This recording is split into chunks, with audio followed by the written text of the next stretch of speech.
The World with 1,000 Moons. By Edmond Hamilton. Chapter 1. Thrill Cruise. Lance Keniston felt the cold realization of failure as he came out of the building into the sharp chill of the Martian night. He stood for a moment, his lean, drawn face haggard in the light of the two hurtling moons. He looked hopelessly across the dark spaceport. It was a large one, for this ancient town of Syrtis was the main port of Mars. The forked light of the flying moons showed many ships docked on the tarmac, a big liner, several freighters, a small, shining cruiser and other small craft. And for lack of one of those ships, his hopes were ruined. A squat, brawny figure in shapeless space jacket came to Keniston's side. It was Hulk or the Jovian who had been waiting for him. "What luck?" asked the Jovian in a rumbling whisper. "It's hopeless," Keniston answered heavily. "There isn't a small cruiser to be had at any price. The meteor miners buy up all small ships here." "The devil," muttered Hulk or, dismayed. "What are we going to do? Go on to Earth and get a cruiser there?" "We can't do that," Keniston answered. "You know we've got to get back to that asteroid within 2 weeks. We've got to get a ship here." Desperation made Keniston's voice taut. His lean, hard face was bleak with knowledge of disastrous failure. The big Jovian scratched his head. In the shifting moon's light his battered green face expressed ignorant perplexity as he stared across the busy spaceport. "That shiny little cruiser there would be just the thing," Hulk or muttered, looking at the gleaming, torpedo-shaped craft nearby. "It would hold all the stuff we've got to take, and with robot controls we too could run it." "We haven't a chance to get that craft," Keniston told him. "I found out that it's under charter to a bunch of rich Earth youngsters who came out here in it for a pleasure cruise. A girl named Loring, heiress to Loring Radium, is the head of the party." The Jovian swore. "Just the ship we need, and a lot of spoiled kids are using it for thrill hunting." Keniston had an idea. "It might be," he said slowly, "that they're tired of the cruise by this time and would sell us the craft. I think I'll go up to the Terra Hotel and see this Loring girl." "Sure, let's try it anyway," Hulk or agreed. The Earthman looked at him anxiously. "Oughtn't you to keep under cover, Hulk? The Planet Patrol has had your record on file for a long time. If you happen to be recognized." "Bah, they think I'm dead, don't they?" scoffed the Jovian. "There's no danger of us getting picked up." Keniston was not so sure, but he was too driven by urgent need to waste time in argument. With the Jovian clumping along beside him, he made his way from the spaceport across the ancient Martian city. The dark streets of old Syrtis were not crowded.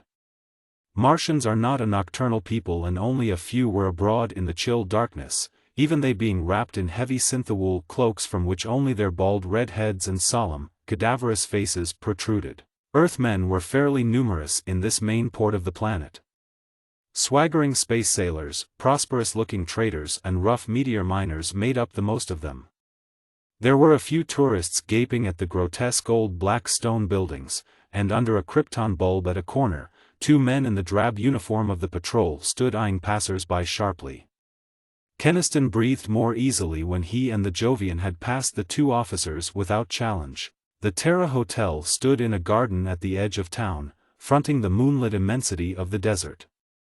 This glittering glass block, especially built to cater to the tourist trade from Earth, was Earth-conditioned inside. Its gravitation, air pressure and humidity were ingeniously maintained at Earth standards for the greater comfort of its patrons. Keniston felt oddly oppressed by the warm, soft air inside the resplendent lobby.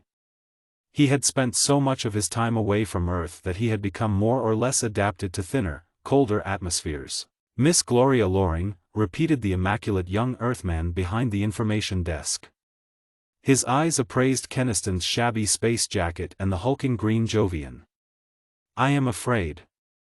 I'm here to see her on important business, by appointment," Keniston snapped. The clerk melted at once. "Oh, I see.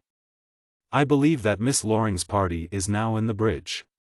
That's our cocktail room, top floor." Keniston felt badly out of place, riding up in the magnetic lift with Hulk or.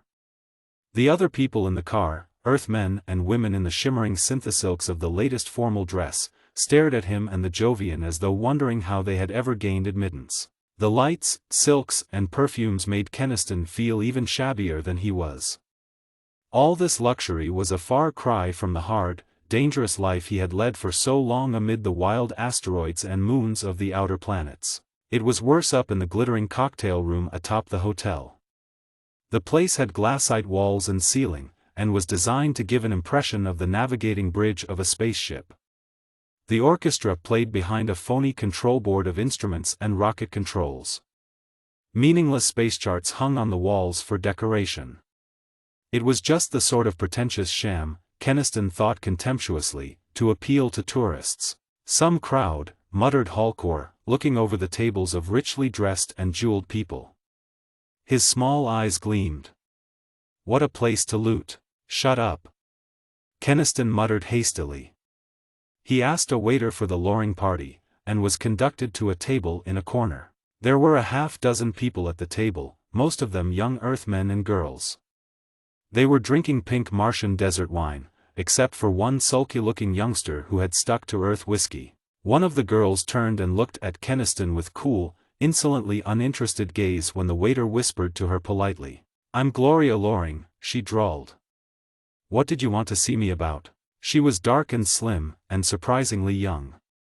There were almost childish lines to the bare shoulders revealed by her low golden gown. Her thoroughbred grace and beauty were spoiled for Keniston by the bored look in her clear dark eyes and the faintly disdainful droop of her mouth. The chubby, rosy youth beside her goggled in simulated amazement and terror at the battered green Jovian behind Keniston. He set down his glass with a theatrical gesture of horror. "This Martian liquor has got me," he exclaimed. "I can see a little green man." Halcor started wrathfully forward. "Why, that young pup." Keniston hastily restrained him with a gesture. He turned back to the table. Some of the girls were giggling. "Be quiet, Robbie," Gloria Loring was telling the chubby young comedian. She turned her cool gaze back to Keniston. "Well, Miss Loring, I heard down at the spaceport that you are the charterer of that small cruiser, the Sunsprite," Keniston explained. "I need a craft like that very badly. If you would part with her, I'd be glad to pay almost any price for your charter." The girl looked at him in astonishment. "Why in the world should I let you have our cruiser?" Keniston said earnestly. "Your party could travel just as well and a lot more comfortably by liner. And getting a cruiser like that is a life-or-death business for me right now." "I'm not interested in your business, Mr. Keniston," drawled Gloria Loring. "And I certainly don't propose to alter our plans just to help a stranger out of his difficulties." Keniston flushed from the cool rebuke. He stood there, suddenly feeling a savage dislike for the whole pampered group of them. "Beside that," the girl continued, "we chose the cruiser for this trip because we wanted to get off the beaten track of liner routes, and see something new. We're going from here out to Jupiter's moons." Keniston perceived that these bored, spoiled youngsters were out here hunting for new thrills on the interplanetary frontier. His dislike of them increased. A clean-cut, sober-faced young man who seemed older and more serious than the rest of the party, was speaking to the heiress. "Unhardened space travelers like us are likely to get hit by gravitation paralysis out in the outer planets, Gloria," he was saying to the heiress. "I don't think we ought to go farther out than Mars." Gloria looked at him mockingly. "If you're scared, Hugh, why did you leave your nice safe office on Earth and come along with us?" The chubby youth called Robbie laughed loudly. "We all know why Hugh Murdoch came along. It's not thrills he wants, it's you, Gloria." They were all ignoring Keniston now. He felt that he had been dismissed, but he was desperately reluctant to lose his last hope of getting a ship. Somehow he must get that cruiser. A stratagem occurred to him. If these spoiled scions wouldn't give up their ship, at least he might induce them to go where he wanted. Keniston hesitated. It would mean leading them all into the deadliest kind of peril. But a man's life depended on it. A man who was worth all these rich young wastrels put together. He decided to try it. "Miss Loring, if it's thrills you're after, maybe I can furnish them," Keniston said. "Maybe we can team up on this." How would you like to go on a voyage after the biggest treasure in the system? Treasure? Exclaimed the heiress surprisedly. Where is it? They were all leaning forward, with quick interest. Keniston saw that his bait had caught them. You've heard of John Dark, the notorious space pirate? He asked. Gloria nodded. Of course. The Telenews was full of his exploits until the patrol caught and destroyed his ship a few weeks ago. Keniston corrected her. The patrol caught up to John Dark's ship in the asteroid, but didn't completely destroy it. They gunned the pirate craft to a wreck in a running fight. But Dark's wrecked ship drifted into a dangerous zone of meteor swarms where they couldn't follow. I remember now, that's what the Telenews said, conceded the heiress. But Dark and his crew were undoubtedly killed, they said. John Dark, Keniston went on, looted scores of ships during his career. He amassed a hoard of jewels and precious metals. And he kept it right with him in his ship. That treasure's still in that lost wreck. How do you know? Asked Hugh Murdoch bluntly. Because I found the lost wreck of Dark's ship myself, Keniston answered. He hated to lie like this, but knew that he had no choice. He plunged on. I'm a meteor miner by profession. 2 weeks ago my Jovian partner and I were prospecting in the outer asteroid zone in our little rocket. Our air tanks got low and to replenish them, we landed on the asteroid Vesta. That's the big asteroid they call the world with 1,000 moons, because it's circled by a swarm of hundreds of meteors. It's a weird, jungled little world, inhabited by some very queer forms of life. In landing, my partner and I noticed where some great object had crashed down into the jungle. We discovered it was the wreck of John Dark's ship. The wreck had drifted until it crashed on Vesta, almost completely burying itself in the ground. No one was alive on it, of course, Keniston concluded. We knew Dark's treasure must still be in the buried wreck. But it would take machinery and equipment to dig out the wreck. So we came here to Mars, intending to get a small cruiser, load it with the necessary equipment, and go back to Vesta and lift the treasure. Only we haven't been able to get a ship of any kind. He leaned toward the girl. Here's my proposition, Miss Loring. You take us and our equipment to Vesta in your cruiser, and we'll share the treasure with you 50-50. What do you say? The blonde girl beside Gloria uttered a squeal of excitement. Pirate treasure. Gloria, let's do it, what a thrill it would be. The others showed equal excitement. The romance of a treasure hunt in the wild asteroids lured them, rather than the possible rewards. We'd certainly be able to take back a wonderful story to Earth if we found John Dark's treasure, admitted Gloria, with quick, eager interest. Hugh Murdoch was an exception to the general enthusiasm. He asked Keniston, how do you know the treasure's still in the buried wreck? Because the wreck was still undisturbed, Keniston answered.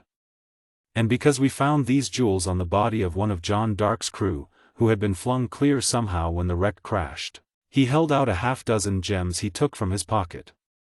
They were Saturnian moonstones, softly shining white jewels whose brilliance waxed and waned in perfect periodic rhythm. These jewels, Keniston said, must have been that pirate's share of the loot. You can imagine how rich John Dark's own hoard must be. The jewels, worth many thousands, swept away the lingering incredulity of the others as Keniston had known they would. You're sure no one else knows the wreck is there? Gloria asked breathlessly. We kept our find absolutely secret, Keniston told her. But since I can't get a ship any other way, I'm willing to share the hoard with you. If I wait too long, someone else may find the wreck. I accept your proposition, Mr. Keniston. Gloria declared. We'll start for Vesta just as soon as you can get the equipment you'll need loaded on the Sunsprite. Gloria, you're being too hasty, protested Hugh Murdoch. I've heard of this world with 1,000 moons. There are stories of queer, unhuman creatures they call Vestans, who infest that asteroid. The danger.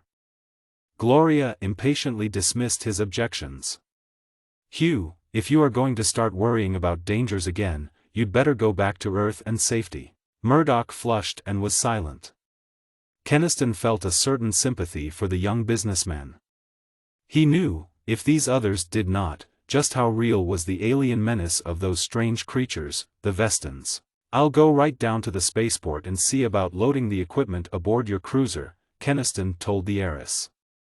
"You'd better give me a note to your captain. We ought to be able to start tomorrow." "Pirate treasure on an unexplored asteroid," exulted the enthusiastic Robbie. "Ho for the world with 1,000 moons." Keniston felt guilty when he and Hulk left the big hotel. These youngsters, he thought, hadn't the faintest idea of the peril into which he was leading them. They were as ignorant as babies of the dark evil and unearthly danger of the interplanetary frontier. He hardened himself against the qualms of conscience. There was that at stake, he told himself fiercely, against which the safety of a lot of spoiled, rich young people was absolutely nothing. Hulk was chuckling as they emerged into the chill Martian night. He told Keniston admiringly, "That was one of the smoothest jobs of lying I ever heard, that story about finding John Dark's treasure. Take it from me, it was slick." The Jovian guffawed loudly as he added, "What would their faces be like if they knew that John Dark and his crew are still living? That it was John Dark himself who sent us here?" "Be quiet, you idiot," ordered Keniston hastily. "Do you want the whole patrol to hear you?" Chapter 2. Discovered. The sunsprite throbbed steadily through the vast, dangerous wilderness of the asteroidal zone. To the eye, the cruiser moved in a black void starred by creeping crumbs of light. In reality those bright, crawling specks were booming asteroids or whirling meteor swarms rushing in complicated, unchartable orbits and constantly threatening destruction. For 3 days now, the cruiser had cautiously groped deeper into this most perilous region of the system. Now a bright, tiny disk of white light was shining far ahead like a beckoning beacon. It was the asteroid Vesta, their goal. Keniston, leaning against the glassite deck wall, somberly eyed the distant asteroid. "We'll reach it by tomorrow," he thought.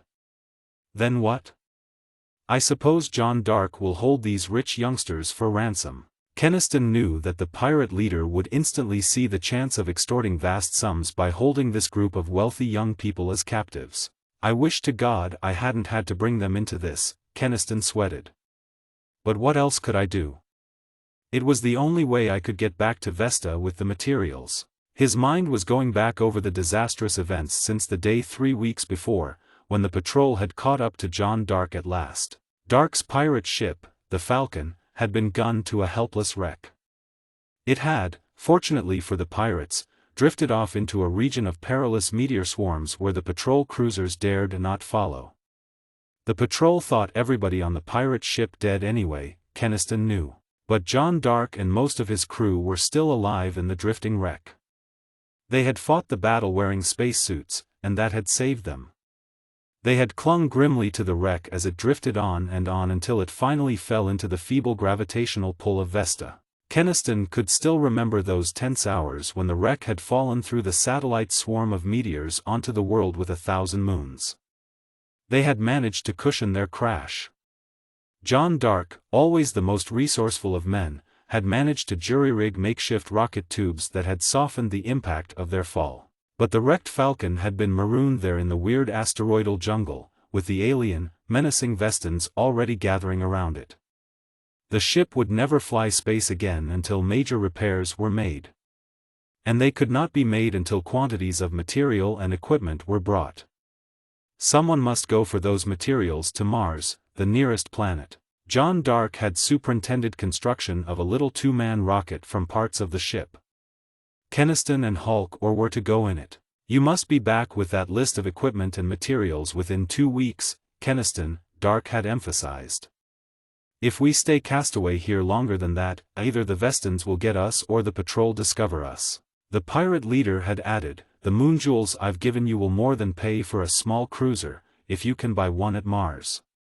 If you can't buy one, get one any way you can, but get back here quickly." Well, Keniston thought grimly, he had got a cruiser in the only way he could. Down in its hold were the barrel plates and spare rocket tubes and new cyclotrons he had loaded aboard at Syrtis. But he was also bringing back to Vesta with him a bunch of thrill-seeking, rich, young people who believed they were going on a romantic treasure hunt. What would they think of him when they discovered how he had betrayed them? "That's Vesta, Isn't it? Spoke a girl's eager voice behind him, interrupting his dark thoughts. Keniston turned quickly. It was Gloria Loring, boyish in silken space slacks, her hands thrust into the pockets. There was a naive eagerness in her clear, lovely face as she looked toward the distant asteroid, that made her look more like an excited small girl than like the bored, jeweled heiress of that night at Syrtis. Yes, that's the world with 1,000 moons, Keniston nodded. We'll reach it by tomorrow. I've just been up on the bridge, telling your Captain Walls the safest route through the meteor swarms. Her dark eyes studied him curiously. You've been out here on the frontier a long time, haven't you? 12 years, he told her. That's a long time in the outer planets. Most spacemen don't last that long out here. Wrecks, accidents or gravitation paralysis gets them. Gravitation paralysis, she repeated. I've heard of that as a terrible danger to space travelers. But I don't really know what it is. It's the most dreaded danger of all out here, Keniston answered. A paralysis that hits you when you change from very weak to very strong gravities or vice versa, too often. It locks all your muscles rigid by numbing the motor nerves. Gloria shivered. That sounds ghastly. It is, Keniston said somberly. I've seen scores of my friends stricken down by it, in the years I've sailed the outer system. I didn't know you'd been a space sailor all that time, the heiress said wonderingly. I thought you said you were a meteor miner. Keniston woke up to the fact that he had made a bad slip. He hastily covered up. You have to be a good bit of a space sailor to be a meteor miner, Miss Loring. You have to cover a lot of territory. He was thankful that they were interrupted at that moment by some of the others who came along the deck in a lively, chattering group. Robbie Boone was the center of the group. That chubby, clownish young man, heir to the Atomic Power Corporation millions, had garbed himself in what he fondly believed to be a typical spaceman's outfit. His jacket and slacks were of black synthisilk, and he wore a big atom pistol. Hiya, pal, he grinned cherubically at Keniston. When does this here crate of ours jet down at Vesta? If you knew how silly you looked, Robbie, said Gloria devastatingly, trying to dress and talk like an old spaceman. You're just jealous, Robbie defied.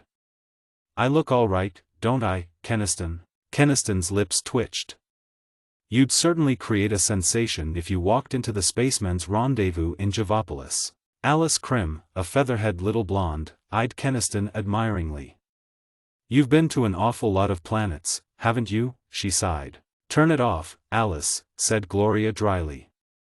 Mr. Keniston doesn't flirt. Arthur Lanning, the sulky, handsome youngster who always had a drink in his hand, drawled. Then you've tried him out, Gloria? The heiress' dark eyes snapped, but she was spared a reply by the appearance of Mrs. Milsom. That dumpy, fluttery woman, the nominal chaperone of the group, immediately seized upon Keniston as usual. Mr. Keniston, are you sure this asteroid we're going to is safe? She asked him for the 100th time. Is there a good hotel there? A good hotel there?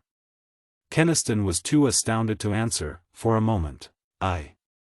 Into his mind had risen memory of the savage, choking green jungles of the world with 1,000 moons, of the slithering creatures slipping through the fronds, of the rustling presence of the dreaded Vestans who could never quite be seen, of the pirate wreck around which John Dark and 100 of the system's most hardened outlaws waited. Of course there's no hotel there, Auntie, Gloria said disgustedly. Can't you understand that this asteroid's almost unexplored? Hulk or had come up, and the big Jovian had heard. He broke into a booming laugh. A hotel on Vesta. That's a good one. Keniston flashed the big green pirate a warning glance. Robbie Boone was asking him, will there be any good hunting there? Sure there will, Hulk declared.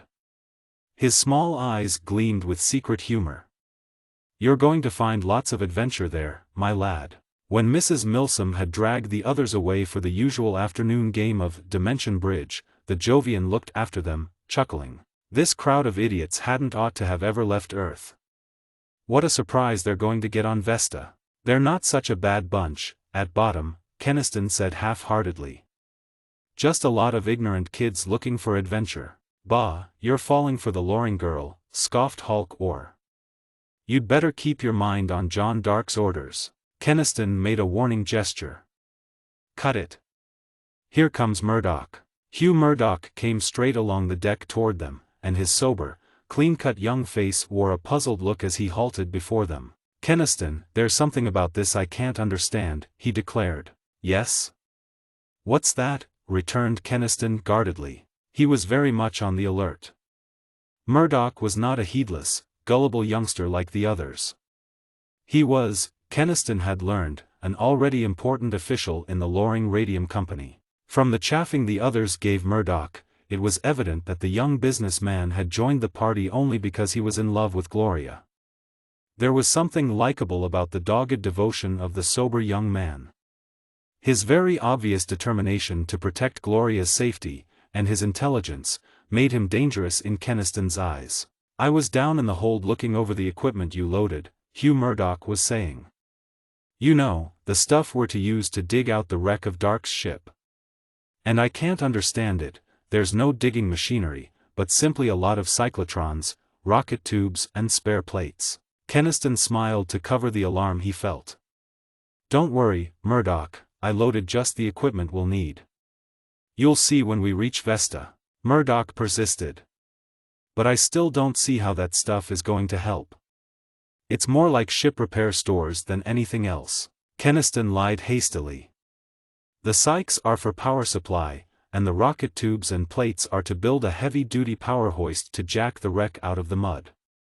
Hulk Orr and I have got that all figured out. Murdoch frowned as though still unconvinced, but dropped the subject. When he had gone off to join the others, Hulk Orr glared after him. That fellow's too smart for his own good, muttered the Jovian. He's suspicious. Maybe I'd better see that he meets with an accident. No, let him alone, warned Keniston.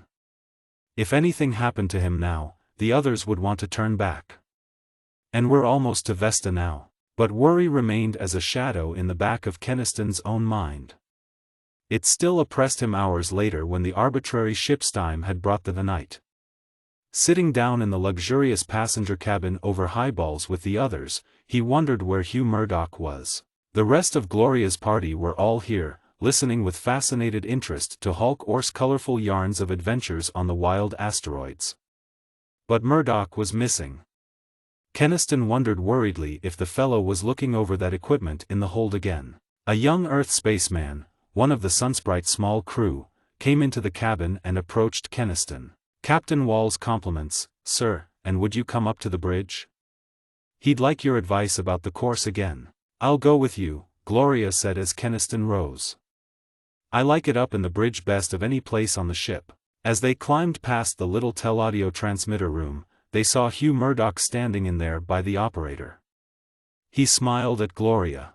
I've been trying to get some messages through to Earth, but it seems we're almost out of range, he said ruefully. Can't you ever forget business, Hugh? The girl said exasperatedly. You're about as adventurous as a fat radium broker of 50. Keniston, however, felt relieved that Murdoch had apparently forgotten about the oddness of the equipment below. His spirits were lighter when they entered the glassite-enclosed bridge. Captain Walls turned from where he stood beside Bray, the chief pilot. The plump, cheerful master touched his cap to Gloria Loring. Sorry to bother you again, Mr. Keniston, he apologized. But we're getting pretty near Vesta, and you know this devilish region of space better than I do. The charts are so vague they're useless. Keniston glanced at the instrument panel with a practiced eye and then squinted at the void ahead. The Sunsprite was now throbbing steadily through a starry immensity whose hosts of glittering points of light would have made a bewildering panorama to layman's eyes. They seemed near none of those blazing sparks. Yet every few minutes, red lights blinked and buzzers sounded on the instrument panel. At each such warning of the meteorometers, the pilot glanced quickly at their direction dials and then touched the rocket throttles to change course slightly. The cruiser was threading a way through unseen but highly perilous swarms of rushing meteors and scores of thundering asteroids. Vesta was now a bright, pale green disk like a little moon. It was not directly ahead, but lay well to the left. The cruiser was following an indirect course that had been laid to detour it well around one of the bigger meteor swarms that was spinning rapidly toward Mars.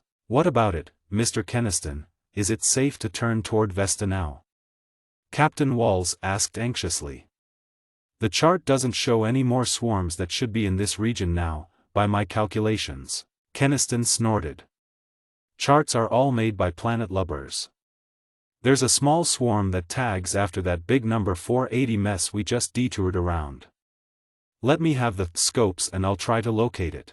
Using the meteor scopes whose sensitive electromagnetic beams could probe far out through space, to be reflected by any matter, Keniston searched carefully. He finally straightened from the task. It's all right, the tag swarm is on the far side of number 480, he reported. It should be safe to blast straight toward Vesta now. The captain's anxiety was only partly assuaged. But when we reach the asteroid, what then? How do we get through the satellite swarm around it? I can pilot you through that, Keniston assured him. There's a periodic break in that swarm, due to gravitational perturbations of the spinning meteor moons. I know how to find it. Then I'll wake you up early tomorrow morning, before we reach Vesta, vowed Captain Walls. I've no hankering to run that swarm myself. We'll be there in the morning? Exclaimed Gloria with eager delight. How long then will it take us to find the pirate wreck? Keniston uncomfortably evaded the question. I don't know, it shouldn't take long. We can land in the jungle near the wreck. His feeling of guilt was increased by her enthusiastic excitement. If she and the others only knew what the morrow was to bring them. He did not feel like facing the rest of them now, and lingered on the dark deck when they went back down from the bridge. Gloria remained beside him instead of going on to the cabin. She stood, with the starlight from the transparent deck wall falling upon her youthful face as she looked up at him. You are a moody creature, you know, she told Keniston lightly. Sometimes you're almost human, then you get all dark and grim again. Keniston grinned despite himself. Her voice came in mock surprise. Why, it can actually smile. I can't believe my eyes. Her clear young face was provocatively close, the faint perfume of her dark hair in his nostrils.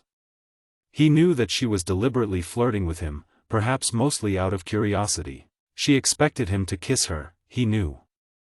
Damn it, he would kiss her. He did so, half ironically. But the ironic amusement faded out of his mind somehow at the oddly shy contact of her soft lips. Why, you're just a kid, he muttered. A little kid masquerading as a bored, sophisticated young lady. Gloria stiffened with anger. Don't be silly. I've kissed men before. I just wanted to find out what you were really like. Well, what did you find out? Her voice softened. I found out that you're not as grim as you look. I think you're just lonely. The truth of that made Keniston wince. Yes, he was lonely enough, he thought somberly. All his old space mates, passing one by one. Don't you have anyone? Gloria was asking him wonderingly. No family, except my kid brother Ricky, he answered heavily. And most of my old space partners are either dead or else worse, lying in the grip of gravitation paralysis. Memory of those old partners re-established Keniston's wavering resolution. He mustn't let them down. He must go through with delivering this cruiser's cargo to John Dark, no matter what the consequences. He thrust the girl almost roughly from him. It's getting late. You'd better turn in like the others. But later, in his bunk in the little cabin he shared with Halcor, Keniston found memory of Gloria a barrier to sleep. The shy touch of her lips refused to be forgotten. What would she think of him by tomorrow? He slept, finally. When he awakened, it was to realization that someone had just sharply spoken his name. He knew drowsily it was the morning and thought at first that Captain Walls had sent someone to awaken him. Then he stiffened as he saw who had awakened him. It was Hugh Murdoch. The young businessman's sober face was grim now, and he stood in the doorway of the cabin with a heavy atom pistol in his hand. Get up and dress, Keniston, Murdoch said sternly. And wake up your fellow pirate, too. If you make a wrong move I'll kill you both. Chapter 3. Through the Meteor Moons. Keniston went cold with dismay. He told himself numbly that it was impossible Hugh Murdoch could have discovered the truth. But the grim expression on Murdoch's face and the naked hate in his eyes were explainable on no other grounds. The young businessman's finger was tense on the trigger of the atom pistol. Resistance would be senseless. Mechanically, Keniston slipped from his bunk and threw on his slacks and space jacket. Hulk Orr was doing the same, the big Jovian's battered green face almost ludicrous in astonishment. "Now perhaps you'll tell us what this means," Keniston said harshly, his mind racing. "Have you lost your senses?" "I've just come to them, Keniston," rapped Murdoch. "What fools we all were, not to guess that you two belong to Dark's pirates." Keniston's lips tightened. It was clear now that Murdoch had actually discovered something. From Hulk Orr came an angry roar. "Devils of Pluto, I'm no pirate," the big Jovian lied magnificently. "Whatever gave you this crazy idea?" Murdoch's hard face did not relax. He waved the atom pistol. "Go into the main cabin," he ordered. "Walk ahead of me." Helplessly, Keniston and Hulk Orr obeyed. His mind was desperate as he shouldered down the corridor. The throbbing of the rockets told him the Sunsprite was still forging through the void. They must be very near Vesta by now, and now this had to happen. The others had been awakened by the uproar and streamed into the main cabin after Murdoch and his two prisoners. Keniston glimpsed Gloria, slim in a silken negligee, her dark eyes round with amazement. "Hugh, have you gone crazy?" she exclaimed stupefiedly. Murdoch answered without looking toward her. "I've found out the truth, Gloria. These men belong to John Dark's crew. They were taking us into a trap." "Holy smoke," gasped Robbie Boone, his jaw sagging as the chubby youth stared at Keniston and Hulk Orr. "They're pirates? I think you must be losing your mind." Gloria stormed at Hugh Murdoch. "This is ridiculous." Hulk Orr yawned elaborately. "Space sickness hits people in queer ways, Miss Loring," the Jovian told Gloria confidentially. "Some it just makes sick, but others it makes delirious." "I'm not delirious, and you two know it," Murdoch retorted grimly. He spoke to Gloria and the others, without taking his eyes or the muzzle of his pistol off his two captives. "I thought from the first that this Keniston story of finding the wreck of Dark's ship on Vesta was a thin one," Murdoch declared. "And yesterday my suspicions were increased when I went down and looked over the cargo of equipment they brought. It's not equipment to dig out a buried wreck. It's equipment to repair a damaged ship, John Dark's ship." Suspecting that, last night I sent a teleaudiogram to patrol headquarters at Earth. I gave full descriptions of Keniston and this Jovian and inquired if they had criminal records. An answer came through an hour ago. "This fellow Hulk Orr has a record of criminal piracy as long as your arm, and was definitely known to be one of John Dark's crew." There was an incredulous gasp from the others. Murdoch still grimly watched Keniston and the Jovian as he concluded. "The patrol hasn't yet sent through Keniston's record, but it's obvious enough that he's one of Dark's men too, and that his story that he and the Jovian are meteor miners is a flat lie." "I can't understand this," muttered young Arthur Lanning, staring. "If they're Dark's men, why should they induce us to go to Vesta?" "Can't you see?" said Hugh Murdoch. "John Dark's ship did crash on Vesta after being wrecked, that must be true enough. But Dark and his pirates weren't dead as the patrol thought. They had to have machines and material to repair their ship. So Dark sent these two men to Mars for the materials. The two couldn't get a ship there any other way, so they made use of our cruiser by selling us that treasure yarn." Keniston winced. He knew now that he had underestimated Murdoch, who had put together the evidence quickly when his suspicions were roused. Gloria Loring, looking at Keniston with wide dark eyes, saw the change in his expression. Into her white face came an incredulous loathing. "Then it's true," she whispered. "You did that, you deliberately planned to lead us all into capture?" "Ah, you're all space-struck," growled Hulk Orr, bluffing to the last. Murdoch spoke over his shoulder. "Call Captain Walls, Robbie." "No need to, here he comes now," yelped the excited youth. Captain Walls, entering the cabin in urgent haste, had eyes only for Keniston in the first moment. "Ah, there you are, Mr. Keniston," the captain exclaimed relievedly. "I was just coming for you." We've reached Vesta. I've ordered the pilot to slow down, for I want you to pilot us through the swarm." The captain's voice trailed off. His eyes bulged as for the first time he perceived that Murdoch was covering the two men with a gun. "We're not going into Vesta, Captain," rapped Murdoch. "John Dark and his pirates are on the asteroid, alive." Captain Wall's plump face went waxy as he heard the name of the most dreaded corsair of the system. "Dark, living," he stuttered. "Good God, you must be joking." Mrs. Milsom, her dumpy figure shivering and her teeth chattering with terror, pointed a finger at Keniston and the Jovian. "They're two of the pirates," she shrilled. "They might have murdered us all in our beds. I knew this would happen when we left Earth." Keniston's mind was seething with despair as he stood there with hands upraised. His whole desperate plan was ruined at this last moment. He wouldn't let it be ruined. He would get this cargo of machines and materials to John Dark if it meant his life. "Turn back at once toward Mars, Captain," Gloria was saying quietly to the stunned officer. Her face was still very pale. Keniston, standing tense, had had an idea. A desperate chance to make a break, in the face of Murdoch's atom gun. The captain had said that he had just ordered the pilot to slow down the Sunsprite. In a moment would come the shock of the breaking rocket tubes firing from the bows. That shock came an instant after the wild expedient flashed across Keniston's mind. It was only a jarring vibration through the fabric of the ship, for the pilot knew his business. It staggered them all on their feet, for just a moment. But Keniston had been waiting for that moment. As Hugh Murdoch moved his gun arm involuntarily to balance himself, Keniston lunged forward. "The bridge, Hulk!" he yelled as he hurled himself. Keniston's shoulder hit the captain and sent him caroming into Murdoch. The two men sprawled on the floor. Hulk, with instant understanding, already had the door of the cabin open. They plunged out into the corridor together. "Our only chance is to make the bridge and grab the controls," Keniston cried as they raced down the corridor.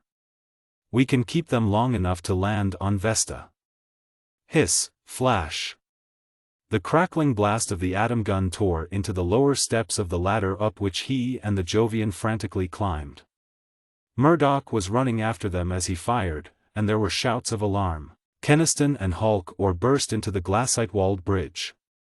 Bray, the pilot, turned for a startled moment from his rocket throttles. Beyond the pilot, the transparent front wall framed a square of black space in which bulked the monstrous sphere of the nearby asteroid, the world with 1,000 moons. It loomed up only a few hundred miles away, a big, pale green sphere encircled by the vast globular swarm of hundreds on hundreds of gleaming little meteor satellites. "Why, what?" stammered the pilot, bewildered. Keniston's fist caught his chin, and the man sagged to the floor. "Bar the door, Hulk," yelled Keniston as he leaped toward the rocket throttles. "Hell, there's only a catch," swore the Jovian. He braced his brawny shoulders against the metal door. "I can hold it a little while." Keniston's hands were flashing over the throttles. The Sunsprite was moving at reduced speed toward the meteor-enclosed asteroid. The cruiser shook to the bursting roar of power, as he opened up all the tail rockets. It plunged visibly faster toward the deadly swarm around Vesta, picking up speed by the minute. Rocking, creaking, quivering to the dangerous rate of acceleration Keniston was maintaining, the little ship rushed ahead. But now there was loud hammering at the bridge room door. "Open up or we'll burn that door down," came Captain Wall's yell. Keniston didn't turn. Hunched over the throttles, peering tensely ahead, he was tautly estimating speed and direction. His eyes searched frantically for the periodic break in the outer meteors. There was a muffled crackling and the smell of scorched metal flooded the bridge room. A hoarse exclamation of pain came from Hulk. "They got my arm through the door, damn them," cursed the Jovian. "Hurry, Keniston." Keniston was driving the Sunsprite full speed toward the whirling cloud of meteors around the asteroid. He had spotted the break in the cloud, the periodic opening caused by the gravitational influence of another nearby asteroid. It was not a real opening. It was merely a small area in the swarm where the rushing meteors were not so thick, and where a ship had a chance to worm through by careful piloting. Keniston only remotely heard the struggle that Hulk or was putting up to hold the door against the hammering crowd outside. His mind was wholly intent on the desperately ticklish piloting at hand. He cut speed and eased the sunsprite down into that thinner area of the meteor swarm. Space around them now seemed buzzing with rushing, brilliant little moons. The meteorometers had gone crazy, blinking and buzzing unceasing warning, their needles bobbing all over the direction dials. Instruments were useless here, he had to work by sight alone. He eased the cruiser lower through the swarm, his fingers flashing over the throttles, using quick bursts of the rockets to veer aside from the bright, rushing meteors. "Hurry," yelled Hulk or hoarsely again, over the tumult. "I can't hold them out much longer." Down and down went the sunsprite through the maze of meteor moons, twisting, turning, dropping ever lower toward the green asteroid. A last gasping shout from Hulk or, and the door crashed off its burned-through hinges. Keniston, unable to turn from the life-or-death business of threading the swarm, heard the Jovian fighting furiously. Next moment a hand gripped Keniston's shoulder and tore him away from the controls. It was Murdoch, his eyes blazing, his gun raised. "Raise your hands or I'll kill you, Keniston," he cried. "Let me go," yelled Keniston, struggling to get back to the throttles. "You fool." He had just glimpsed the jagged moonlet rushing obliquely toward them from the left, bulking suddenly big and monstrous. Crash! The shock flung them from their feet, and the sunsprite gyrated crazily in space. There was a blood-chilling shriek of outrushing air from the forepart of the ship, and the slam-slam-slam of the automatic air doors closing, down there. The cruiser's whole bows had been crushed in by the glancing blow of the meteor. Now, ironically, the ship was falling clear of the meteor swarm, for Keniston's piloting had almost won through it before the impact. But the sunsprite was falling helplessly, turning over and over as it plunged down toward the green surface of the jungled asteroid. "My God, we're struck," came Captain Wall's thin yell. "This is your fault." Murdoch blazed at Keniston. "You damned pirates will die for this. Let me at those controls or we'll all die together in 5 minutes." Keniston cried. "We'll crash to smithereens unless I can make a tail tube landing." Heedless of Murdoch's gun, he jumped to the controls. His hands flew over the throttles, firing desperate quick bursts of the tail rocket tubes to bring them out of the spin in which they were falling. The brake rockets in the bow were gone. The ship was crippled, almost impossible to handle. And the dark green jungles of Vesta's surface were rushing upward with appalling speed. Keniston's frantic efforts brought the sunsprite out of the spin.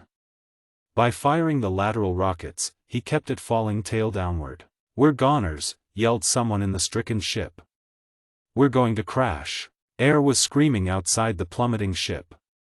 Keniston, his hands superhumanly tense on the throttles, mechanically estimated their distance from the uprushing green jungles.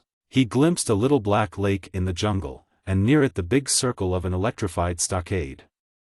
He recognized it, John Dark's camp. Then, 1,000 feet above the jungle, Keniston's hands jerked open the throttles. The tail rockets spouted fire downward. Sickening shock of the sudden check almost hurled him away from the controls.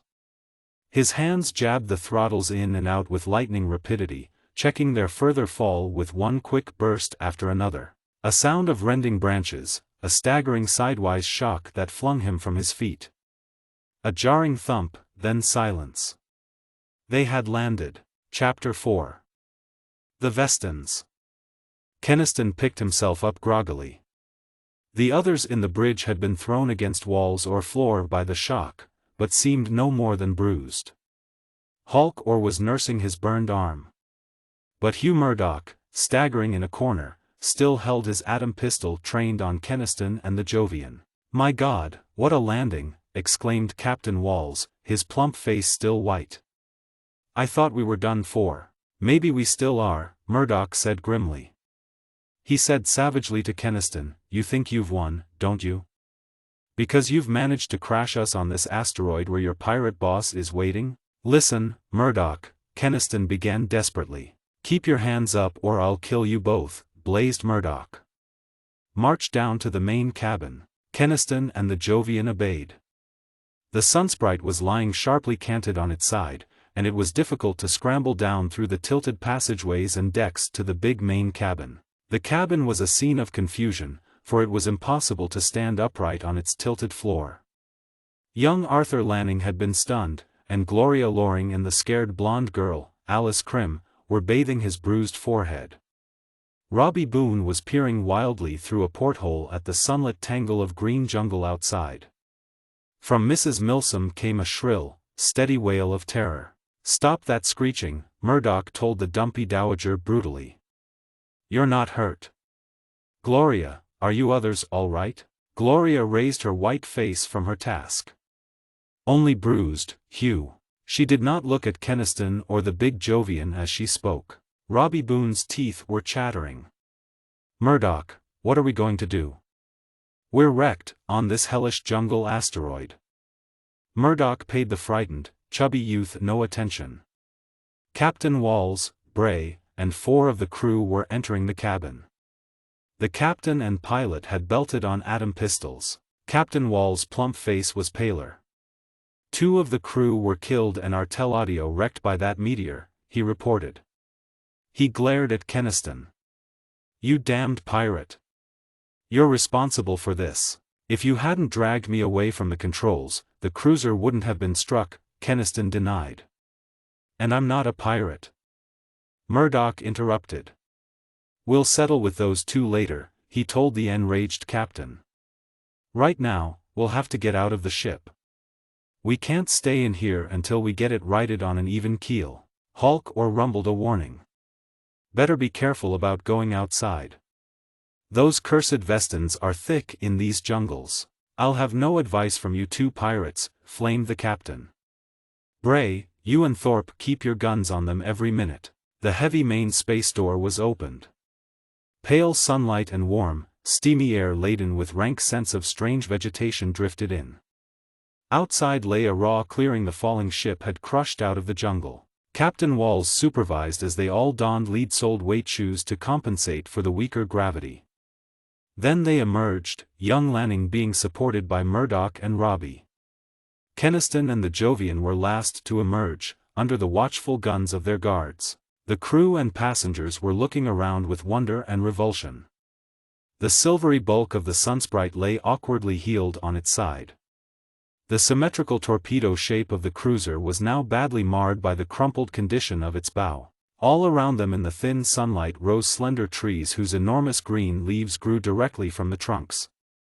This grotesque forest was made more dense by festoons of writhing, snake vines, weird rootless creepers which crawled like plant serpents from one tree to another. Each stir of wind brought white spore dust down in a shower from the trees. The few living creatures of this forbidding landscape were equally alien. Big white meteorats scurried on their 8 legs through the brush. Phosphorescent flamebirds shot through the upper fronds like streaks of fire. In the pale sky overhead, there were ceaseless gleams and flashes of light as the spinning meteor swarm reflected the sunlight. "What a horrible place," shrilled Mrs. Milsom. "We'll all die here, we'll never get back to Earth. I knew this would happen. This is certainly a mean spot to be cast away," muttered Captain Walls. "God knows what queer creatures inhabit it, not to speak of the mysterious Vestons everybody talks about. And John Dark and his crew are somewhere here. And the telaudio wrecked, so we can't call for help." Keniston realized that none of the others had glimpsed Dark's camp as they fell. They didn't know the pirate encampment was only a few miles away in the jungle. "What are we going to do, Captain?" Gloria was asking, her face still pale but her voice quite steady. "Can we get away?" Captain Walls looked hopeless. "We can't take off with the whole bow of the Sunsprite crushed in. We can repair it, can't we?" Hugh Murdoch suggested. "Remember, in the hold is the cargo of machinery and repair materials that Keniston was bringing to repair Dark's ship.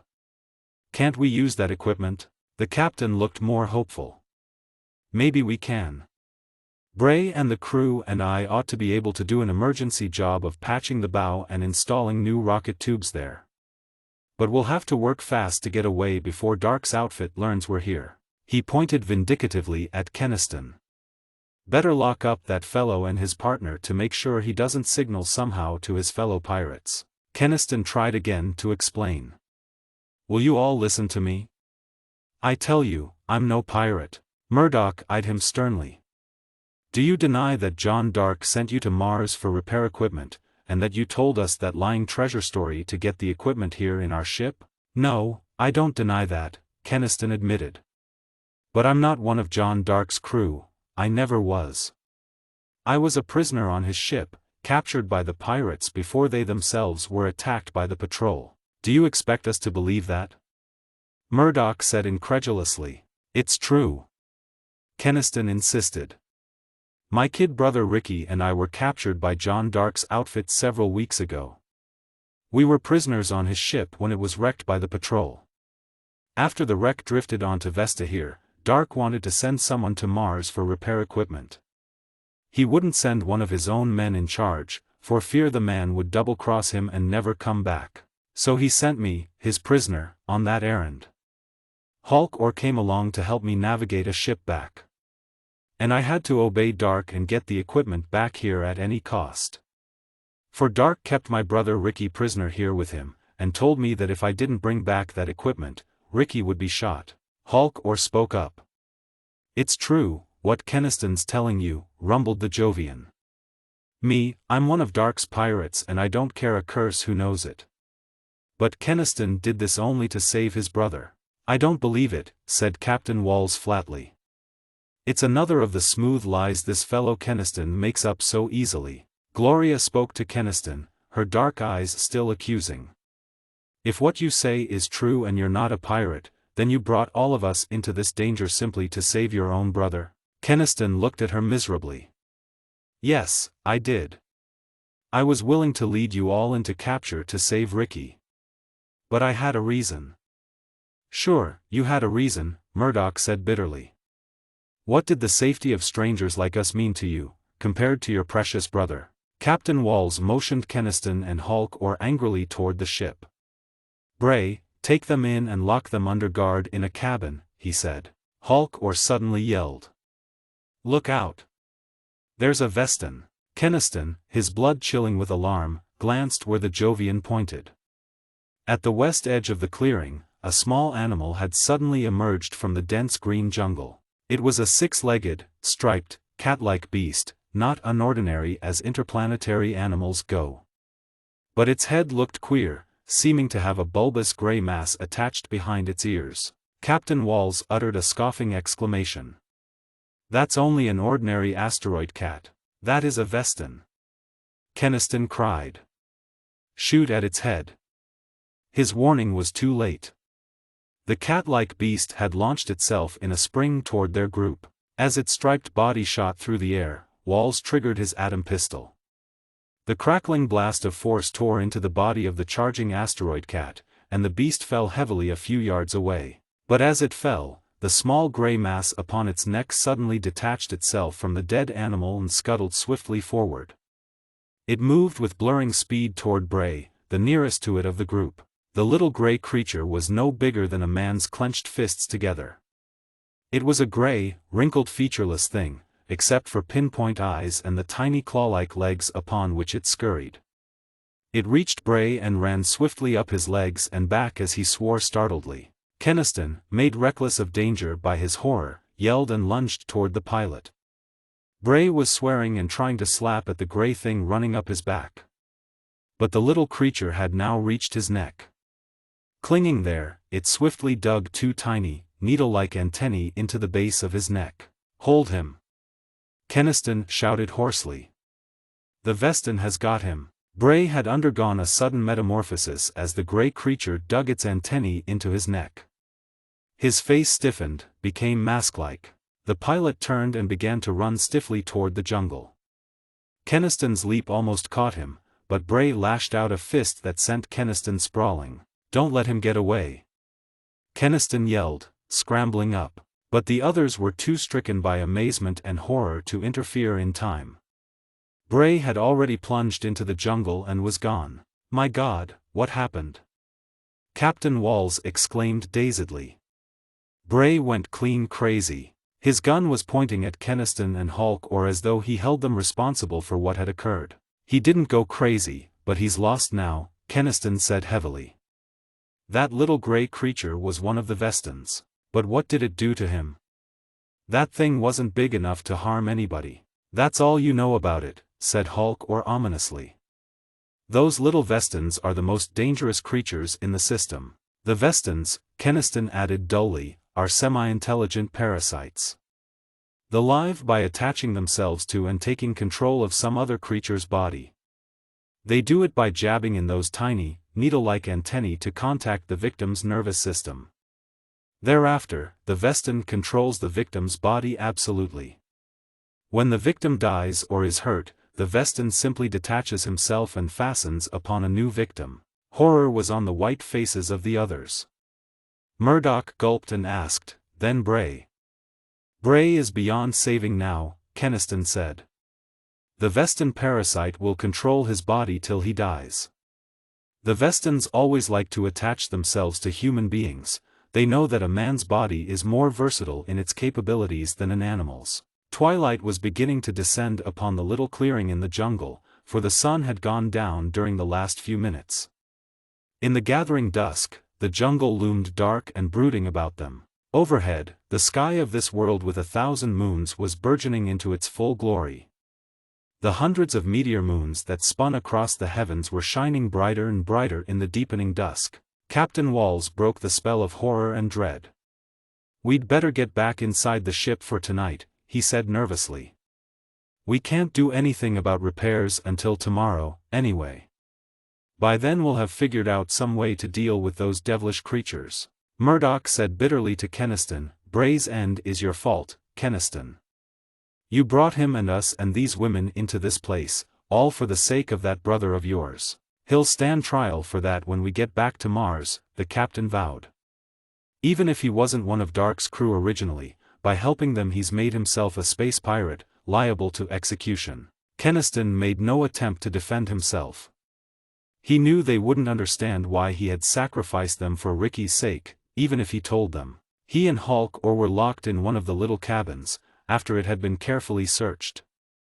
The crewman Thorpe was stationed as a guard outside their bolted door. Hulk, who had bandaged his burned arm, looked around the dark little cabin disgustedly. "This is a devil of a fix to get into," swore the Jovian. "Here we've reached Vesta with the stuff, but can't let the chief know." Keniston asked him earnestly, "Hulk, would John Dark really shoot Ricky if I didn't deliver the equipment?" "He said he would, but you know he needs Ricky." Keniston was clinging to this last shred of hope for his brother. John Dark and his pirates did need Ricky. For Ricky was a physician, Dr. Richard Keniston of the Institute of Planetary Medicine. That was why John Dark had spared the lives of the two brothers when he had captured them in the freighter in which they were returning to Earth from Saturn. Ordinarily, the pirate leader would have ruthlessly killed them as he killed all prisoners who were not rich enough to pay ransom. But the fact that Ricky was a physician had saved them. The pirates needed a doctor. They had kept the two brothers prisoner on their ship for that reason. Keniston and Ricky had still been on the Falcon as prisoners, when the patrol had finally caught up to it and wrecked it. "Dark knows that Ricky is a fine doctor and he needs a doctor," Keniston repeated hopefully, to the Jovian. "Surely he wouldn't be foolish enough to shoot Ricky, even if I don't deliver the equipment." "Keniston, don't fool yourself," warned Hulk. "The chief said he'd shoot him if you weren't back with the stuff in 2 weeks, and shoot him he will. John Dark never breaks his word." That assurance sank the iron deeper into Keniston's tormented soul. If that was true, and he knew in his heart it was, Ricky would die 2 days from now unless he delivered the repair equipment to Dark. He mustn't let Ricky die. Too much depended on his young brother's life. He must save Ricky even if it did mean the capture of Gloria and the others by the pirates. Better that they be held for ransom, than for Ricky to be killed. Keniston got to his feet, rigid with decision. "Then we've got to get out of here," he muttered. "We've got to escape and take word to Dark that the equipment is here." He continued quickly, "Hulk, Dark's camp is only a few miles north of here. I spotted it as the sunsprite fell." Hulk uttered an exclamation. Why the devil didn't you tell me so? I figured it was on the other side of the asteroid, maybe, and that we'd never find it in the jungle even if we did get away. It still won't be easy for us, Keniston warned. The Vestans may get us in the jungle between here and Dark's camp. And anyway, how can we get out of this cabin? The big Jovian grinned. That'll be easy. I'd have been out of here before now, only I was waiting for the ship to quiet down. Keniston stared. That door is bolted. And there's no tool or weapon in the cabin. They didn't forget a thing when they searched it. Hulkor's grin deepened. They forgot one thing. They forgot how strong a Jovian is on a little, weak-gravity asteroid like this. Chapter 5. Night Attack. Keniston caught desperately at the hope implied by the Jovian's words. What do you mean, Hulk? I mean that I'm 100 times stronger on this little asteroid than I am on my own world, Jupiter. I can break the bolt of that door any time I want to, but there's an armed guard stationed outside it. I know, and that's where you come in, Keniston. When I rip the door open, you be ready to jump the guard. Keniston considered swiftly. The chance of their getting out of the ship and safely through the jungles to the pirate camp, even if they escaped this cabin, seemed a slim one. Yet it presented the only possibility of delivering the equipment in the hold to John Dark. The bitter irony of it struck Keniston, for the 100th time. He, Lance Keniston, honorable spaceman for a dozen years, working desperately to aid the most notorious pirate in the void. Even drawing into danger the girl for whom he felt. He shut Gloria out of his mind. He mustn't think of her now. He must think only of Ricky, and of what would be lost if Ricky died. He must risk everything, sacrifice everything, to prevent that loss. We might as well try it now, he told the Jovian in low tones. The ship seems quiet. I'll do my best to make as little noise as possible, Hulkor muttered. Are you ready? The Jovian's big hands grasped the knob of the door. Keniston crouched a little behind him, every muscle tense. Hulkor suddenly put all his gigantically magnified strength into a tremendous tug at the door. Its bolt snapped with a crack like that of a pistol shot, and it swung wide open. The man on guard outside turned startledly, his hand darting to the atom gun at his belt and his mouth open to yell. But Keniston had launched himself like a human projectile as the door was torn open. Keniston's fist smashed the space sailor's chin and the man sagged limp and unconscious with no chance to utter the cry on his lips. Hastily, Keniston took his atom pistol and eased him to the floor. He and Hulkor listened tensely. The single sharp crack of the snapping bolt had apparently aroused no one. The ship was silent. All aboard were sleeping exhaustedly. Come on, Keniston murmured tensely to the Jovian. We've got to hurry to get to Dark's camp before night is over. Hulkor chuckled. The chief will welcome us with open arms when he learns we've got the equipment here for him. Keniston gripped the atom pistol as they stole through the dark ship and out of the space door. Outside, they paused in the darkness. The scene was one of magic, unearthly beauty. The metal bulk of the cruiser and the towering jungle around the clearing were washed by brilliant silver light that fell from the wonderful night sky of this world with 1,000 moons. 1,000 moons indeed seemed blazing in the canopied heavens overhead. The whole dark sky was crowded by the shining moonlets that rushed ceaselessly across the firmament with the spinning of the meteor swarm of which they were part. It was like the glorious vista of a world seen in dreams.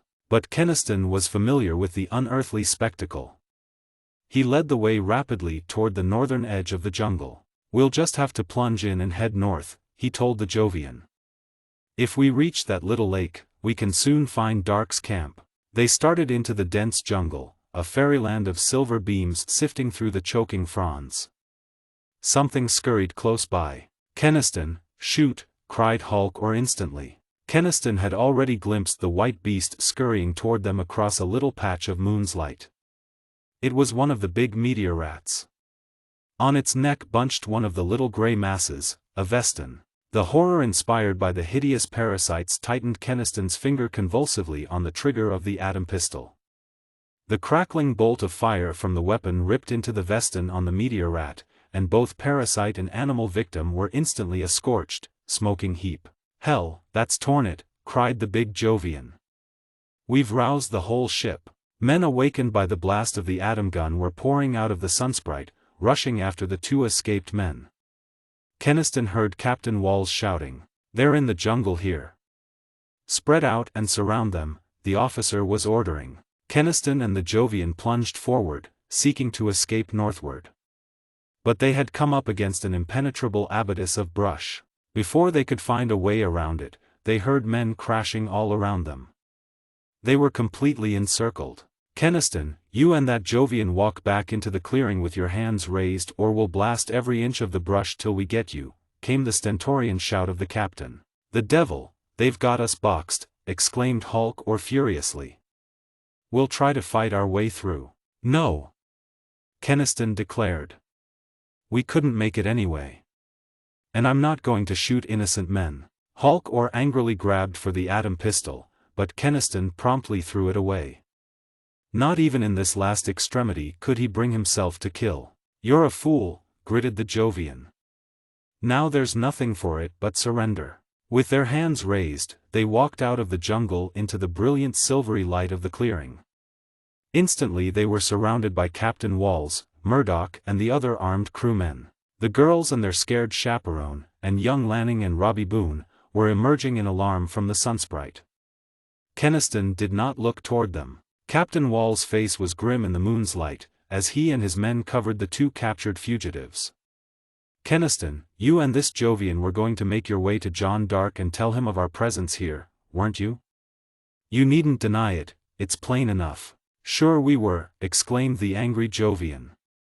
"We'd have made it, too, if a Vestan hadn't jumped us in the jungle. That would have meant capture of us all by Dark's pirates," said the captain grimly. "You two are a danger to us all, while you live. I'm going to remove that danger. As master of a spaceship, I have legal right to order summary execution of any space pirates I capture. I'm going to order that now." "You're going to kill them?" exclaimed Gloria. "Oh, no, you can't. It's absolutely necessary, before they betray us to the pirates," Miss Loring defended the captain. "They'd be sentenced to death by the courts if we took them back to Mars, anyway.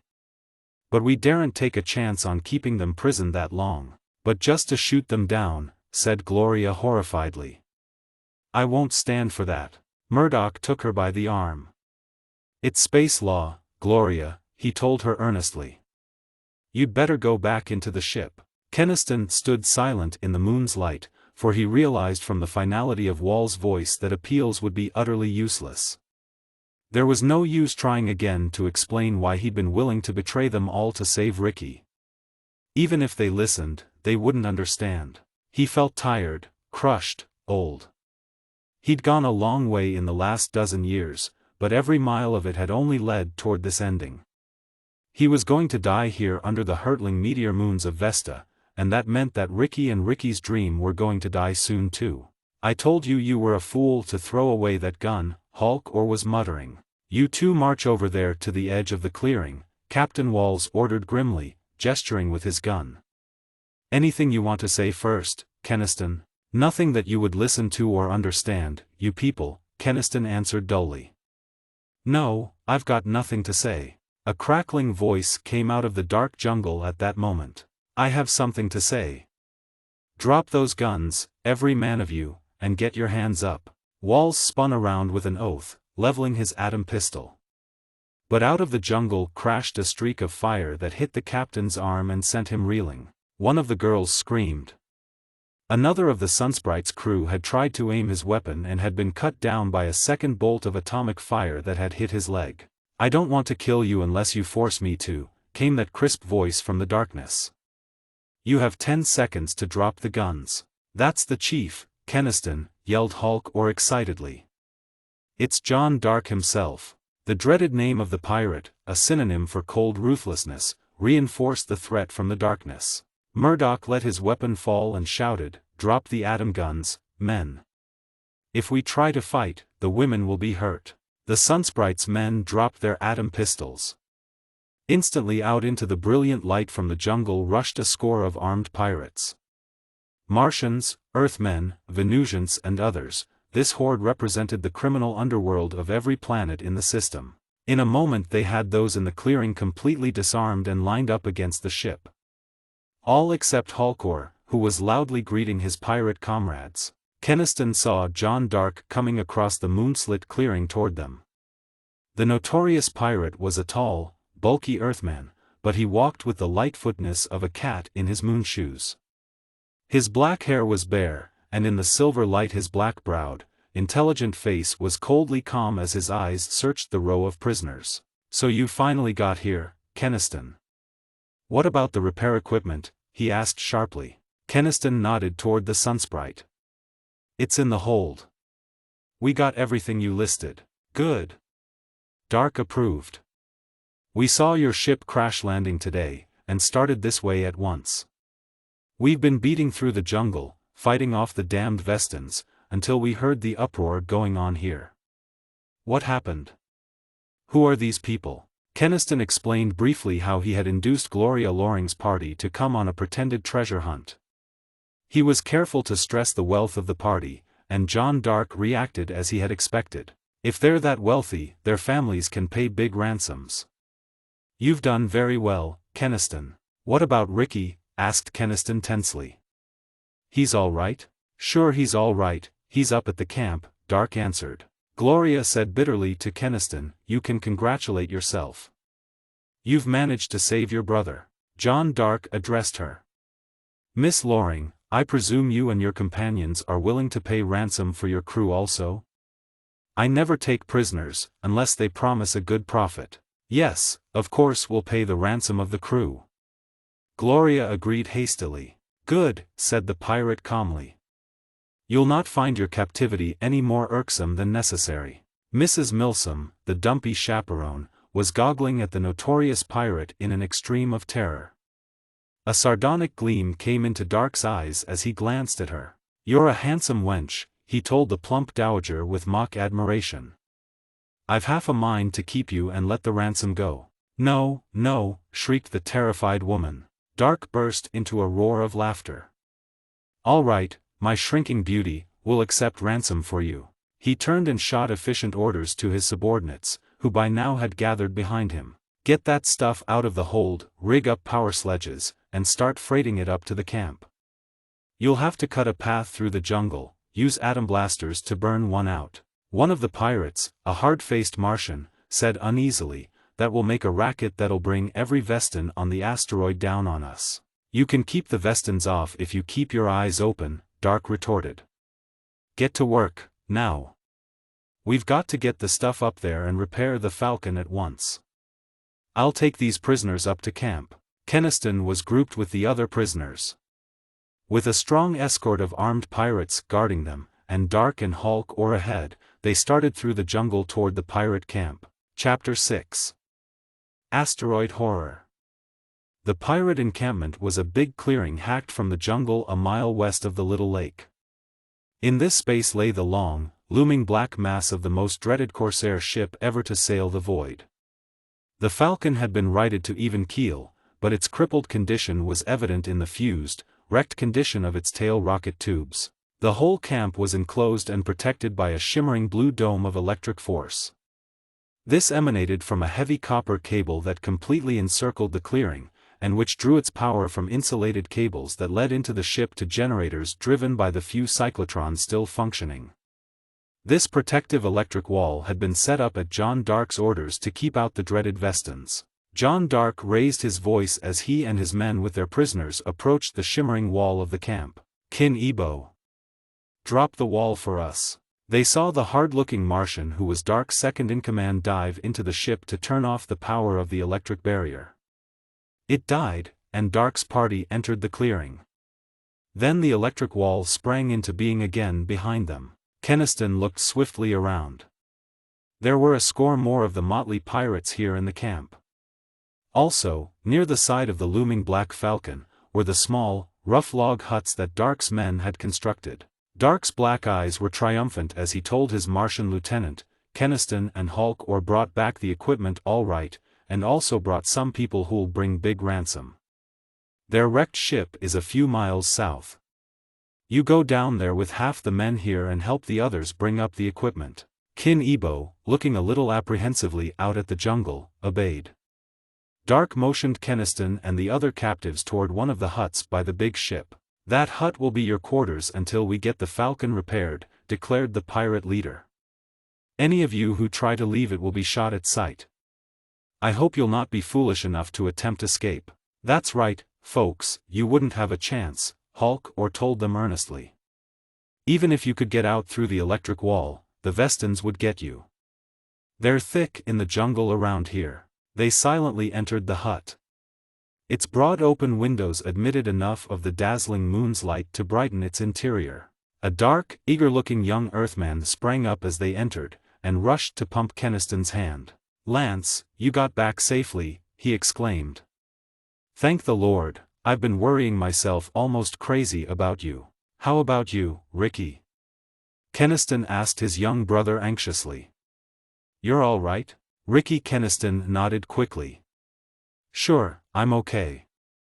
But things haven't been so good here, Lance. The Vestans have got a half-dozen pirates who ventured outside the wall in the last few days.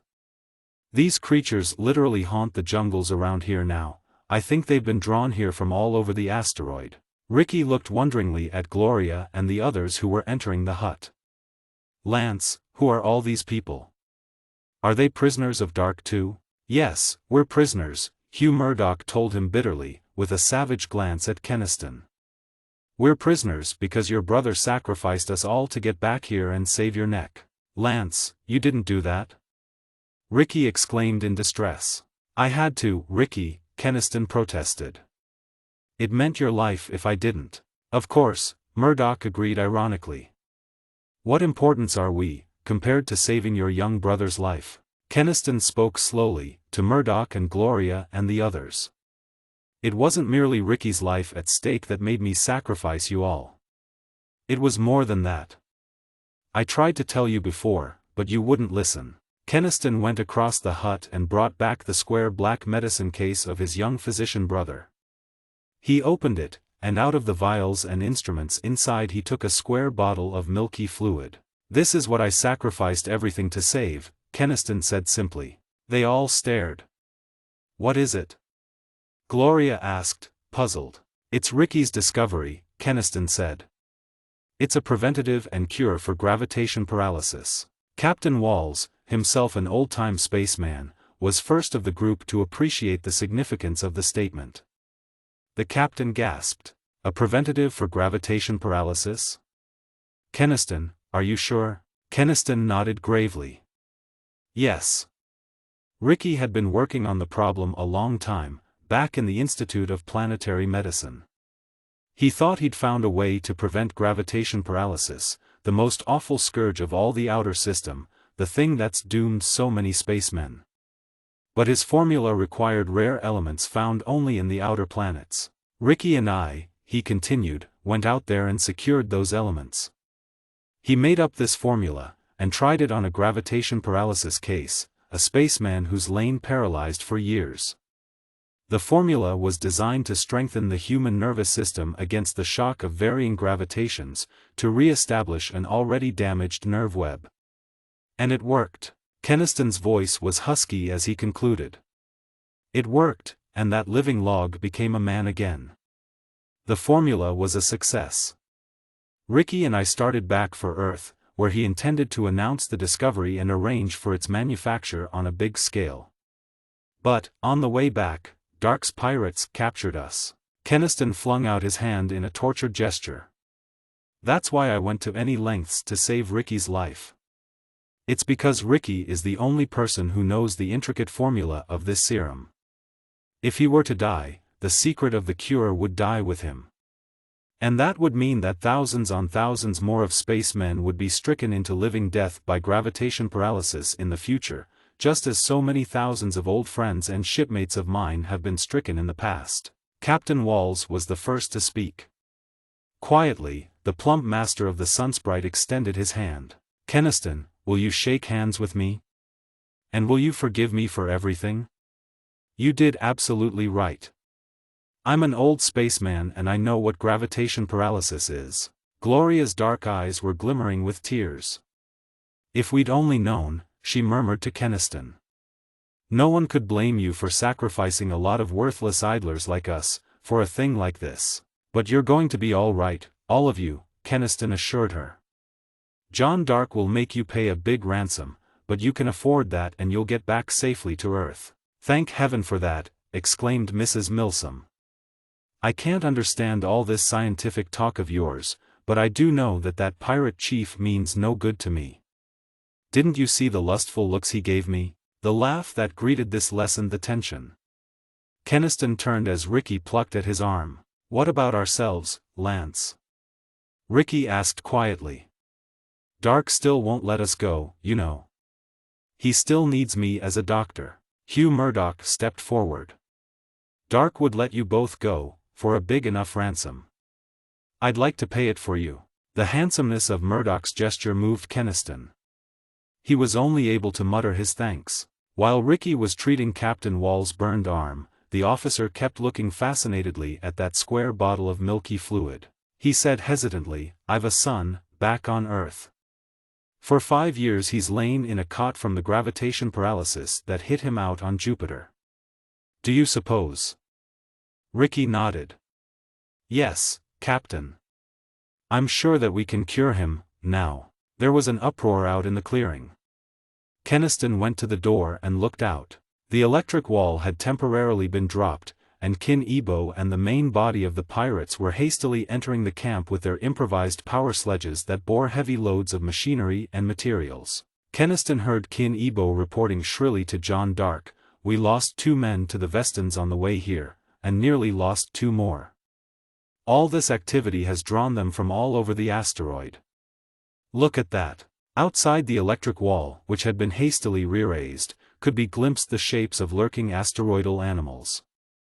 Meteor rats, big striped cats, flame birds, and every one of those lurking animals bore attached to its neck one of the little gray Veston parasites. John Dark was saying harshly, "We've got to have the rest of those materials to repair the Falcon. I tell you, it'd be suicide to try another trip through those jungles," expostulated the Martian. "Those Vestons are devils." "Bah, you Martians are all alike, no good when your superstitions get aroused," snorted Dark contemptuously. "I'll take the men down myself. Come on, men, unload those sledges and we'll go back to the wreck." His indomitable personality drove the scared, unwilling pirates into the task. Again the electric wall was faded out for a moment to let them out. When they returned sometime toward morning, Keniston heard the crash of atom guns heralding their approach. And when the wall was momentarily dropped, John Dark and his men stumbled into the camp with their loaded sledges in sweating haste. "Turn on the wall again, quick," bellowed Dark's bull voice. "The jungle's swarming with the gray devils now, they got 5 of us on the way back." Ricky, looking over Keniston's shoulder, spoke appalledly. "Good God, Lance, look at them. I didn't know there were so many Vestons." Outside the barrier of shimmering electricity, scores of animals and birds dominated by the dreaded little gray parasitical creatures were now swarming. And their number seemed growing every minute. "All this activity of the night has drawn the Vestons from far and wide," Keniston muttered. "I don't like it. If that electric wall should fail, the creatures would be in on us in a moment." Dark himself seemed to feel something of the same apprehension, for he was shouting urgent orders. "Hook up those atomic welders, and start putting the new plates into the Falcon's tail. Kin Ebo, have your gang fit in the new rocket tubes. I'll see to installing the new Sykes. If we work, we can get the job done by tomorrow night and get out of here." Through the day, the pirates toiled with an energy that showed their earnest desire to leave the asteroid. That desire was reinforced by the ever larger number of Vestons that now swarmed outside the wall. There were literally hundreds of the gray parasites now outside the barrier. To have tried going outside the wall now would have been sheer suicide. The creatures were apparently driven by unholy eagerness to possess themselves of human bodies. Gloria, looking out with Keniston, shuddered deeply. "This horrible world. It's like a nightmare." "We'll soon be away from it," Keniston reassured. "See, they've almost finished repairing the Falcon. The urgent toil of the pirates was showing results. By the time night came again, and the meteor moonlets blazed forth with magic beauty in the dark heavens, the task of repair was almost done. Keniston and his companions had not ventured forth from the hut. Pirates were everywhere in the clearing, and all had heard John Dark's strict order to blast down the captives if they left their prison. But from the hut, Keniston and the others could see that the horde of Vestan-dominated animals around the camp had further increased. With ghastly avidity, they kept circling the shimmering, electric wall. Keniston turned in alarm at a ripping sound from the back of the log hut. 2 of the logs were being torn out bodily. The battered green face and giant shoulders of Hulk came through the opening. "Keniston, I came in this way because I didn't dare let Dark see me talking to you," the Jovian exclaimed. His face was urgent in expression. "I've found out that Dark doesn't mean to let your friends here get away from Vesta alive." "What?" exclaimed Keniston. "That's impossible. Dark said he was going to hold Gloria and the others for ransom." Hulk nodded hastily. "I know, and he meant it, then. But since then, he's found out something that's changed his plans. He found it out from me, like a big fool. I told him everything when he questioned me." The Jovian continued rapidly. "I told him that Murdoch had sent that telaudio message back to patrol headquarters, asking about my record.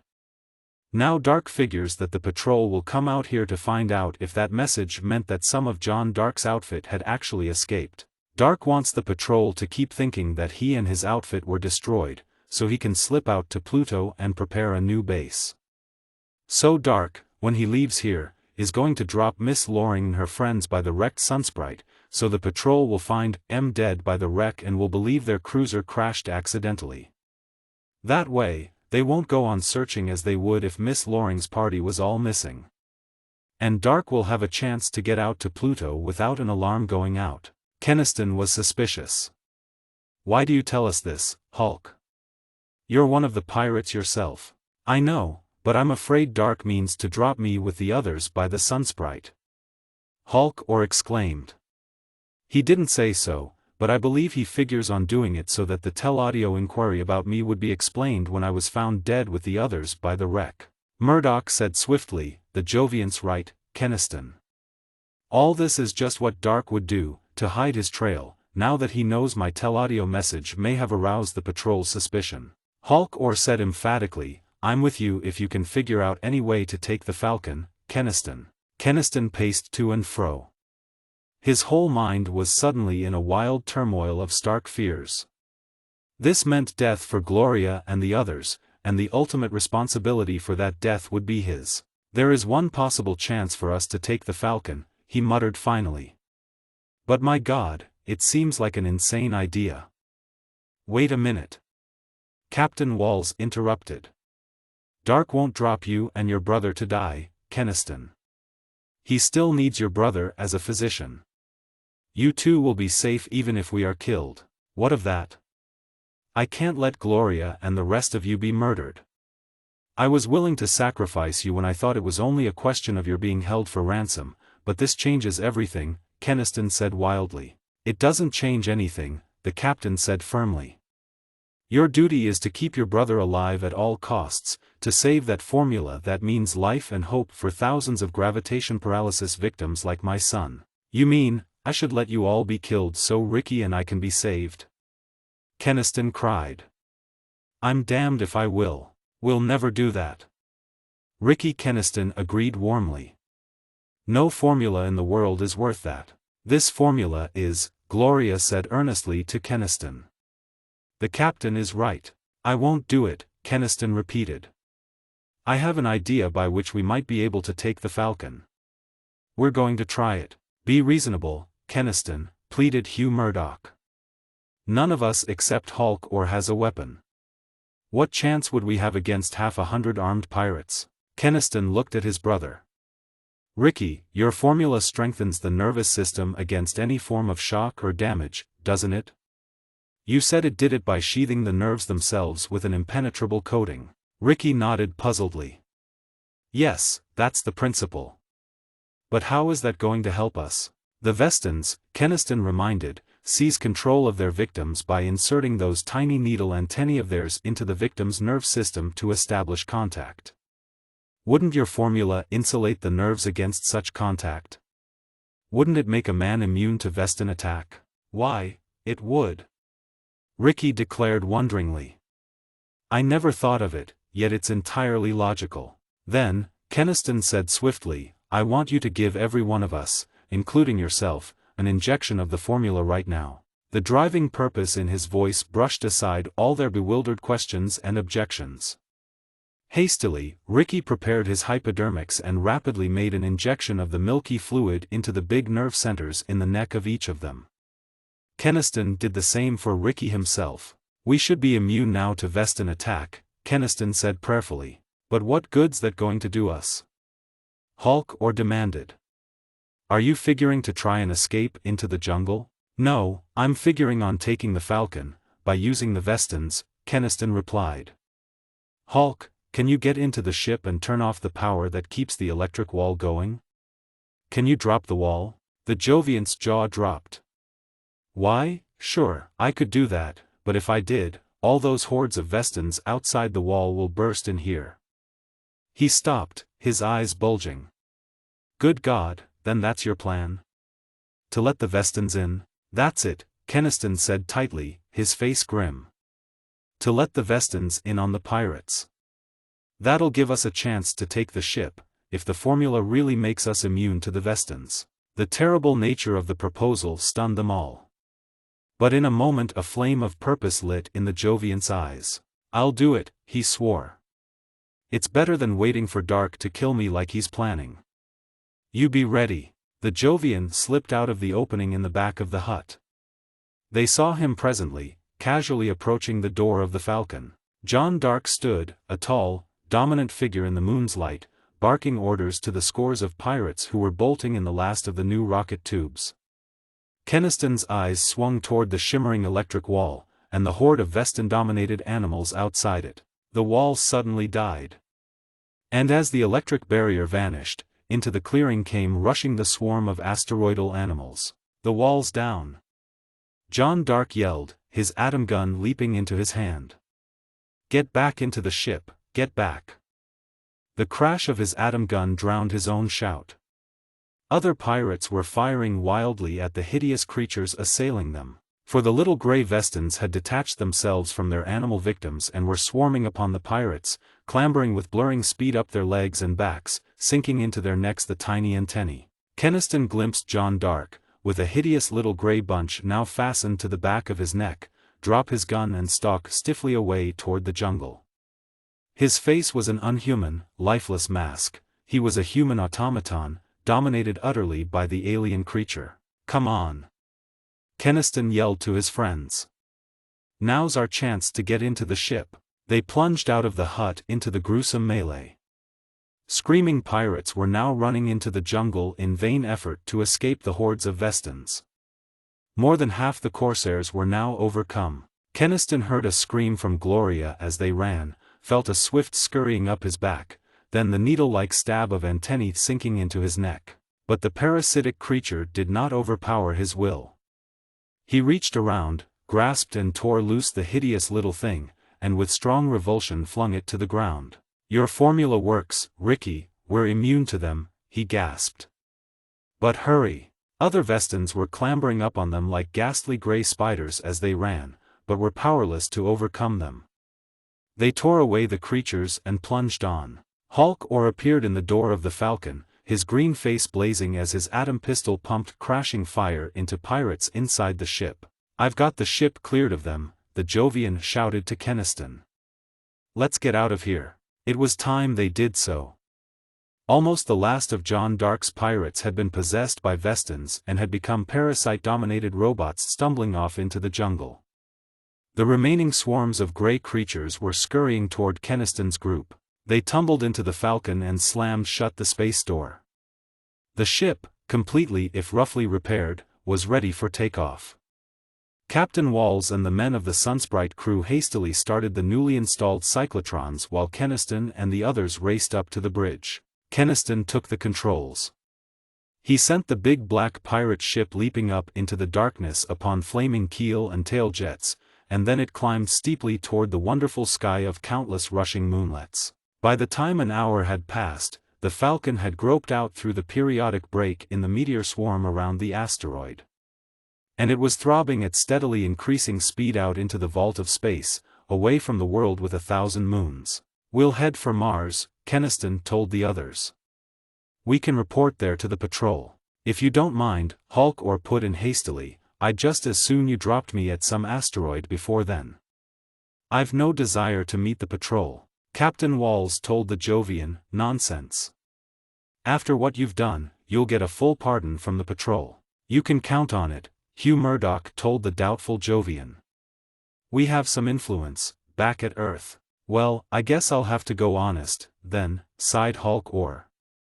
"All the real pirate outfits are gone now, anyway." He shook his head heavily as he walked away. "The system sure isn't what it used to be." Captain Walls was asking Ricky earnestly, "You're quite sure your formula will cure my son? All these years, I've hoped and prayed." "I'm certain," Ricky smiled. "Within a few weeks after we get back to Earth, gravitation paralysis will be a thing of the past." They moved off with the others. But Gloria lingered in the bridge with Keniston. "Where will you be going, after we get back?" she asked him quietly. "Oh, back to space," he answered, a little uncomfortably. "There's nothing to hold me on Earth now that Ricky's work has succeeded." "Nothing to hold you on Earth?" Gloria repeated. "That, I would say, is about the most ungallant speech on record." He flushed. "You don't mean, that night on the Sunsprite, you weren't in earnest, surely?" "Your passionate proposal is accepted," Gloria said calmly. Keniston was aghast. "But I didn't propose. I mean, I do love you, and you know it, but you're an heiress, and I. We'll have all the way back to Mars to argue that out," she told him. "And I have an idea you'll lose." Keniston had the same idea. The end.